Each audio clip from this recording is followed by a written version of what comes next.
In order to get a firm idea of what I wanted to do for my horror trailer, I decided to do research on 2 other horror trailers, as well as a trailer of a contrasting genre, comedy. I looked at the trailers for 30 Days of Night and Pandorum, and the comedy trailer for Rush Hour 3.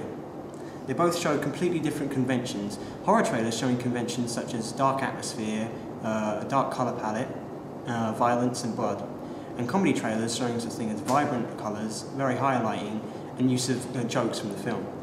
Please! Grab the jump! Oh, hell no! That's the sewer! The conventions of my horror trailer include the use of blood, violence, shots of antagonists, the speed of the trailer, as well as vampire fangs, which makes the antagonists easily recognisable. Dark lighting is also an obvious horror convention.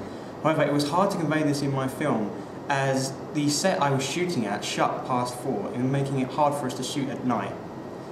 In order to explain why the vampires were out during the day because of this, I decided to use a technique borrowed from the film Van Helsing to shoot when the sun was covered by the clouds.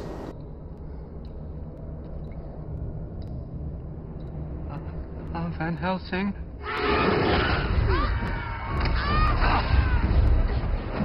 I analysed the posters for 30 Days of Night and Friday the 13th.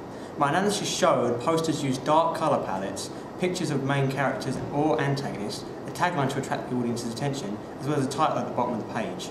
The conventions for my poster included the use of the colour red, which represents blood, anger and violence, black representing shadows, evil and creatures hiding in the dark, and white representing good, and making the protagonist stand out. I borrowed ideas from the posters for Fright Night and Shutter Island, such as the faded faces of the characters, as well as the location in the background. The location of my film is a castle, which showing the background is good because as it is a horror convention.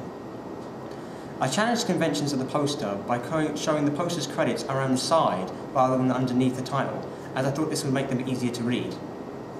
I looked at the Empire front covers for X-Men First Class. I also looked at Hellboy 2 and Spider-Man 3 covers. Analysis of the magazine covers showed that Empire is always at the top of the page, and the characters of the main film review inside the magazine are always in the front, and these characters are always looking towards the reader. The name of the main film review is also on the front, as well as other articles. The Empire title is depending on the main film review, the Empire title is sometimes altered, such as with the Hellboy 2 cover, and of course the barcode and price are at the bottom of the corner.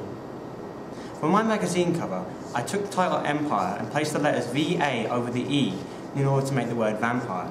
This is similar to the typography used in the Hellboy 2 Empire cover. The VA is in a dripping blood effect which emphasises the theme of vampires. The plus helps to grab the audience's attention as it is quite big and in the bright colour red. Different font types and sizes are also used for different text depending on the importance of the written piece. For example, the sub-articles are written on the side with lowercase font. There is also a small quip underneath the title of the main film review, which is similar to the quip used on the front cover of the Hellboy 2 cover. I challenged the conventions for magazine covers as I did not have my antagonist on the front cover facing towards the reader, as I felt hiding his face provided more of a sense of mystery and tension about him and made the audience want to know who he is.